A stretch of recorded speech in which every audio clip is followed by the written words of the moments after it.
وَيَدْعُ الْإِنْسَانُ بِالشَّرِّ دُعَاءَهُ بِالْخَيْرِ дейді. Адам баласы жүрегінде иман болмағандықтан, Алланың заңдылықтарын түсінбегендіктен, көп мәселелерде Алла мен Алланың заңдылықтарына қатысты білімсіз болғандықтан, өзінің басына жақсылықты қалай тілеп жүрсе, жамандықты да солай тілейді дейді. Жамандықты да солай тілеп шақырады дейді. وَكَانَ الْإِنسَانُ عَجُولًا. Өйткені адам баласы сондай бір асығыстыққа бейім жаралған дейді. Яғни білім болмаған кезде асығыстық адамды жеңіп кетеді екен. Білім болмаған кезде адамды мұң, уайым, ашу деген нәрселер жеңіп кетеді. Сол кезде ол өзінің басына бір жамандықты шақыра салады дейді Алла Тағала. Көбінесе Алла Тағала біздерді қалаған кезінде өзінің даналығына сай таршылықпен сынауы мүмкін. Бір қиындықпен сынауы мүмкін. Немесе бірінен соң бірі келіп жатқан сәбилер шетіней беруі мүмкін. Алла өзі біледі не істеп жатқанын. Ол өзінің ісінде дана. Алайда біз Алланың бұл заңдылығын сынақ үшін жаралғанымызды түсінбеген кезде, жаңағындай қиындықтарды көтере алмай қалып, адам басына сол кезде бір жамандықты тілеуге дайын тұрады екен. Мысалы, пайғамбарымыз саллаллаху алейхи вассаламның заманында қасындағы сахабалар, олар да енді бірте-бірте үйреніп жатыр. Біз де бірте-бірте үйреніп жатқандай. Сол бірте-бірте дінді, Алланың заңдылықтарын үйреніп жатқан кездер болатын. Сондай бір жорықтардың бірінде, сахабалардың айтуы бойынша, жорықтардың бірінде бір түйеге 7 адамнан кезектесіп мінген кезіміз болды дейді. Сол кезде бір кісінің кезегі келді де, ол түйеге мінген кезде түйе жүрмей қойды дейді.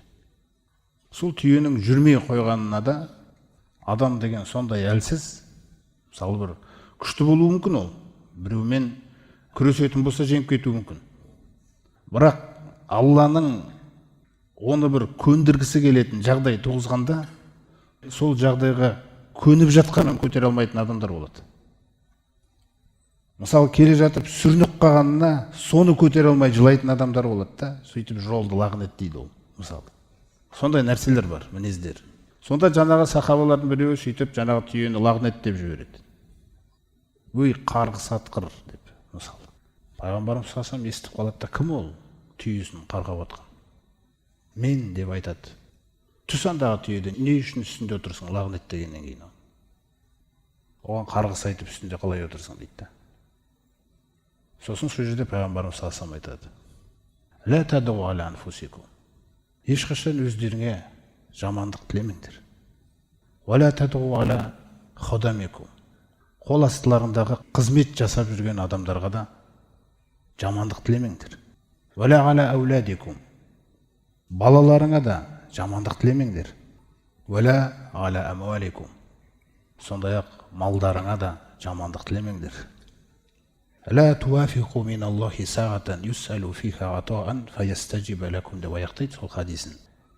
Алла Тағаланың міндетті түрде жауап беретін сағатына сәйкес келіп қалмасын өзіңе жамандық тілеп атқан кезің дейді.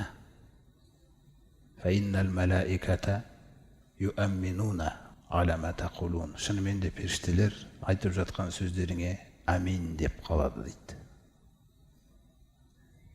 Сондықтан да бала сізге берілген. Сіз оны тәрбие мектебінен өткізу керексіз.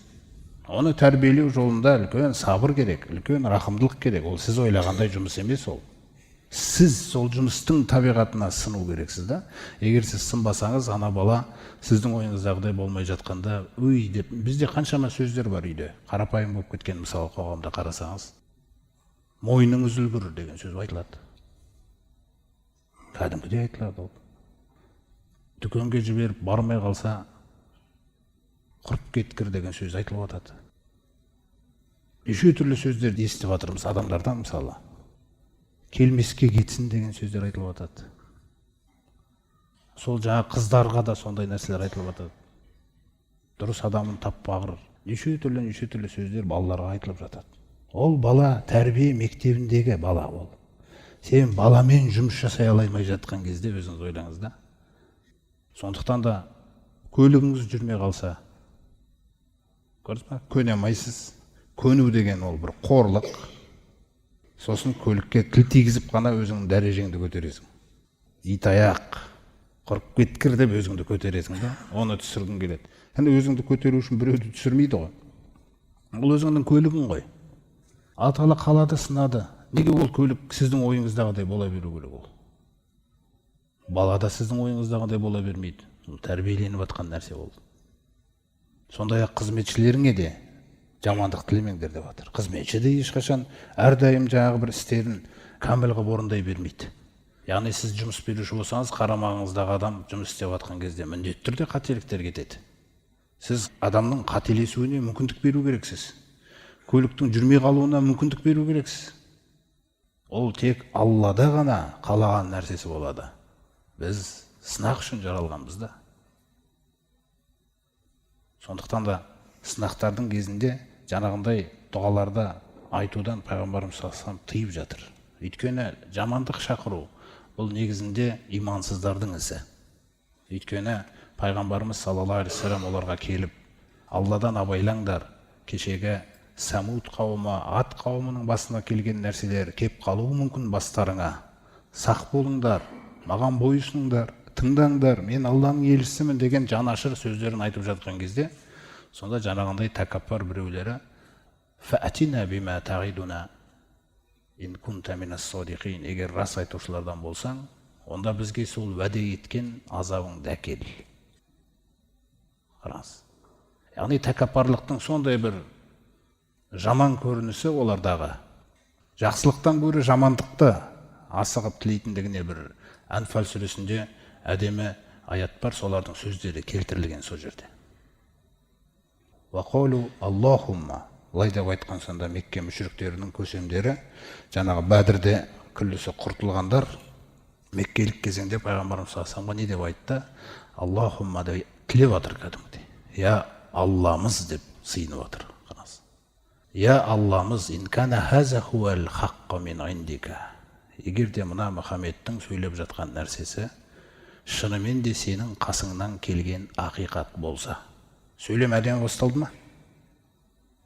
Я Алламыз, егер де мына Мұхаммедтің сөйлеп жатқан, шақырып жатқан нәрсесі шынымен де сенің қасыңнан келген ақиқат болса. Қандай сөйлем тұру керек? Одан кейін біздің сүнніміз бойынша онда бізді соған ергіз. Бұл жақсылық тілеу. Бірақ сөйлемдеріңіз қараңыз қалай аяқталады. Егер де бұл Мұхаммедтің айтып жатқан, шақырып жатқан нәрсесі сенің қасыңнан келген ақиқат болса, фаамтир алейна хижарата минас сама, онда аспаннан бізге тас жаудыр үстімізге. Қараңыз, қандай дәрежеге дейін жамандық тілеуі мүмкін адам өзіне. Ау тина би ғазабин әлим, немесе бір жан қинайтын азабыңды әкел. Қараңыз. Сонда да Алла Тағала олар солындай дұғаны бастарына тілесе де, Алланың рахымы ашуын жеңген Юнус сүресінде Алла Тағала баяндағандай, «Валау юғаджируллаху линнаса аш-шарра истиғжалахум бил хойри лақудия байнахум». Егер де сол адамдар өздеріне жақсылық тілеп атқан кезде, Алла Тағала соған жауап беріп, оларға бергені секілді, жамандылық тілеген кездерінде де бере салған болса, онда олардың мерзімі сол күні бітер еді дейді, жердің бетінде. Сонда Алла Тағала мүмкіндік береді. Сондықтан да мұсылманның иман бергеннен кейін жақсылық беріліп атқан кезде де, жаңағындай сынақ, қиындықтар келіп атқан кезде де сөзіңіз, дұғаңыз тура жолда болу керек. Тура жолда болудың ең әдемі дұғасы пайғамбарымыз саллаллаху алейхи ва саллям, егер де оған жақсылық келсе, көңіліне ұнайтын нәрсе келсе, онда альхамдулилля дейтін. Бізге үйретілген керемет сөз. Сол альхамдулилля бірден таразыға кетеді ғой. Оның салмағы зор болады. Жаңағы қиыншылық қандай көлемде болса, пайғамбарымыз саллаллаху алейхи ва саллям айтады: «Инна ғизамил жазаи маға ғизамил балаи». Шынымен де сауаптың ұлылығы сынақтың ұлылығымен қатар жүреді дейді. Сынақ үлкен болса, онда оның сауабы өте үлкен болады. Сол сынақтың, үлкен сынақтың кезінде сізден альхамдулиллахыңыз шықса, ол альхамдулилля дегеніңіз таразыға барып түседі сізге. Жақсылықтың кезінде. Енді пайғамбарымыз саллаллаху алейхи ойындағыдай болмай қалды жағдай. Қиындық келді. Сол кезде сөзі альхамдулилля қайтадан. Аля кулли хал деген сөз қосылады. Қандай жағдай болса да. Міне. Қиындықта да жиналып отыр ақыретіңіз, жақсылықта да жиналып отыр. Міне мұъминнің нәрсесі. Сондықтан тіл түзу жолда болу керек. Дұға, тілек деген нәрселер тура жолда болу керек. Сондықтан бұның кішкентай тармақтары болады. Кішкентай тармақтары. Бәлкім сіз жаңағындай қарғыс шақырмайсыз. Бірақ сізден балаңызға, әйеліңізге міндетті түрде жұғып, ол соны өмір бақи істейтін адамға айналады. Мысалы, шай ішіп отырсыздар, сіздің ойыңыздағыдай болмай қалды, телефоннан дұрыс бір жақсы жауап күтіп отқансыз, бір жұмысқа байланысты. Бір кезде болмай қалды. Ана жақта болмайтын болды деді. Сол кезде сіз альхамдулилля, қандай жағдай болса да деген сөзді айту керек едіңіз. Дедіңіз, Алланың тағдырына келіспей жатсыз. Келіспесең де сен жеңе алмайсың ол заңдылықты. Ол жеңді сен. Сен көну керексің. Раббым, көндім деу керексің. Солай ғана сүйкімді боласың. Көнбегенде не істейсің? Не істей аласың? Не көрдің бе? Сондықтан құрып кеткір деген сөз шығуы мүмкін сол жерде. Өйткені адам ашудың кезінде не айтып не қойғанын да білмеуі мүмкін. Сол үшін Алла тағала мына аятта бізге сол әдепті үйретіп жатыр. Әрдайым жақсылық тілеңдер. Ла тадғу аля анфусикум. Өздеріңе қарай жамандық тілемеңдер. Тек қана жақсылық тілеңдер. Мысалы, Яқуб пайғамбардың Юсуф баласы жоғалғанда, одан кейін Биньямин жоғалған кезде, сонда жылап отырып не дейді? Мысалы, екеуі де кетіп қойған кезде, үміт етем, Раббым олардың күллісін маған қарай алып келе ма деп. Кім жақсылық тілеу? Өйткені ой, шайтанның ең кірісетін жері, сіздің ойыңызға бір кіріп алса ол сол арқылы ол сізді билей алады. Сондықтан Алла тағала жол бермес үшін Әл-Хадисул Қудсида сондай нәрсені айтады бізге. Ана инда зонни абди би. Мен құлым мен жайында ойлап отқанда ойының қасындамын дейді, қараңыз. Құлым мен жайында ойлап отқанда мен оның ойының қасындамын. Фа ин зонна би хойрон фа хуа хойрун лаху.